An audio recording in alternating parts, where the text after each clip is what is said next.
श्री अखिल भारतीय माहेश्वरी सेवा सदन पुष्कर के आगामी चुनाव को लेकर चल रहे विवाद में जिला न्यायाधीश विक्रांत गुप्ता की अदालत ने महत्वपूर्ण आदेश पारित किए हैं। अदालत ने स्पष्ट निर्देश दिए हैं कि संस्था के चुनाव केवल संस्थान के विधान और निर्धारित नियमों के अनुसार ही संपन्न कराए जाएंगे। साथ ही अदालत ने वर्तमान अध्यक्ष एवं प्रबंध कार्यकारिणी के अधिकारों पर भी रोक लगाते हुए उन्हें प्रभावी रूप से पावरलेस कर दिया है। ये मामला राहुल सोमानी, मार्गदर्शक मंडल के रामपाल सोनी व अन्य की ओर से दायर प्रकरण में सामने आया। मामले की सुनवाई के दौरान अदालत ने संस्था के विधान नियम 7(1) का उल्लेख करते हुए कहा कि प्रबंध कार्यकारिणी समिति को अपना कार्यकाल समाप्त होने से 60 दिन पूर्व चुनाव अधिकारी नियुक्त करना आवश्यक है। इसके बाद अध्यक्ष एवं महामंत्री की सलाह से चुनाव अधिकारी चुनाव कार्यक्रम घोषित करता है। अदालत ने यह भी स्पष्ट किया है कि यदि कार्यकारिणी समय पर चुनाव प्रक्रिया प्रारंभ नहीं करती है तो संस्था का मार्गदर्शक मंडल चुनाव प्रक्रिया शुरू करवाने और निर्धारित समय सीमा में चुनाव संपन्न कराने का अधिकार रखता है। सुनवाई के दौरान ये तथ्य सामने आया कि संस्था के अध्यक्ष और प्रबंध कार्यकारिणी का कार्यकाल 15 दिसंबर 2025 को ही समाप्त हो चुका था, लेकिन इसके बावजूद चुनाव नहीं कराए गए।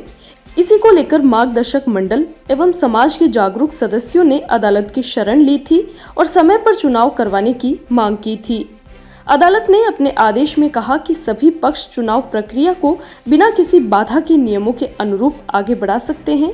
साथ ही अदालत ने यह भी स्पष्ट किया कि चुनाव प्रक्रिया के दौरान संस्था से संबंधित कोई भी नीतिगत फैसला न्यायालय की अनुमति के बिना नहीं लिया जा सकेगा।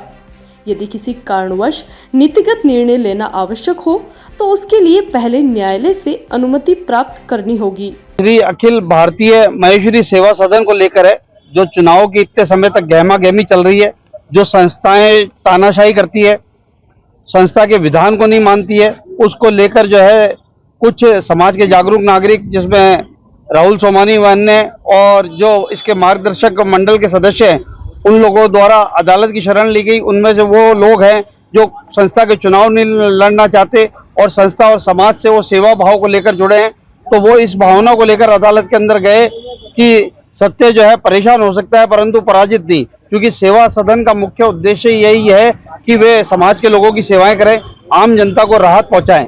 इस मामले में जो है चुनाव कराना था, समाज के अध्यक्ष जो राम कुमार भूतड़ा जी हैं उनको और उनकी प्रबंध कार्यकारिणी को चुनाव कराना था। 15/12/2025 को उनका कार्यकाल समाप्त हो गया था, परंतु संस्थाओं का जो रवैया आजकल सत्ता नहीं छोड़ने का हो गया है और तानाशाही रवैया हो गया है कि संस्थान वाले विधान की धज्जियां उड़ाते हैं। वे संस्था जैसे सेवा जैसे पदों पर आने बाद भी पद नहीं छोड़ना चाहते हैं। उसको लेकर इन लोगों ने अदालत की शरण ली। अदालत ने जो आदेश दिया कि संविधान के विधान के अनुसार चुनाव कराए जाए, परंतु उसके बावजूद भी विधान के अनुसार चुनाव नहीं कराए गए, तो उसके बाद में उस आदेश को स्पष्ट करने के लिए जिला एवं सत्र न्यायाधीश अजमेर की अदालत जो विक्रांत गुप्ता जी की है, उसमें इन्हीं सभी अपीलार्थी ने शरण ली। शरण लेने के पश्चात न्यायालय के अंदर सभी पक्षों ने अपने तथ्य रखे और न्यायालय ने एक महत्वपूर्ण ऐतिहासिक फैसला दिया है जिससे सत्यमेव जयते कहा जा सकता है। अब ये फैसला दिया गया है कि अदालत के अंदर की जो प्रबंध कार्यकारिणी और अध्यक्ष हैं वो उनको किसी भी प्रकार का नीतिगत फैसला करने का कोई अधिकार नहीं होगा। चुनाव अधिकारी स्वतंत्र तरीके से चुनाव की प्रक्रिया निरंतर जारी रखेंगे। प्रकरण में 1 जुलाई 2026 की तारीख नियत की गई है और चुनाव अधिकारी को शपथ पत्र दाखिल करने के लिए कहा गया है कि वो जो भी अभी तक चुनाव के लिए उन्होंने काम किया है उसे न्यायालय को अवगत कराए, किसी भी प्रकार के नए सदस्यों को नाम नहीं जोड़े। ये सब कुछ हिदायतें देते हुए अदालत ने स्पष्ट जारी किया है और किसी भी प्रकार का नीतिगत फैसला लेना यदि आवश्यक भी हो तो अब अदालत की मंजूरी आवश्यक होगी। ये भी अदालत ने अपने फैसले में उल्लेख किया है। इसका मतलब ये स्पष्ट हो गया है कि अदालत के फैसले से अब किसी भी प्रकार के जो भाटा लगाने की जो परंपरा है कि वो शिलालेख लगा दे, किसी भवन का उद्घाटन कर दे, अयोध्या में भी उनके भवन लगाने की रणनीति थी, उन सभी चीजों पर रोक लगा दी है। अब इस सेवा सदन में जो काम होगा, किसी भी प्रकार का नीतिगत फैसला लेना है तो चुनाव के पहले अदालत की अनुमति लेनी पड़ेगी। ये एक सख्त आदेश जारी आ गया है। इससे जो संस्था की हठधर्मिता है, उनके पदाधिकारियों का तानाशाह रवैया, उस पर रोक लगेगी और इस आदेश को यही कहा जाएगा सत्यमेव जयते।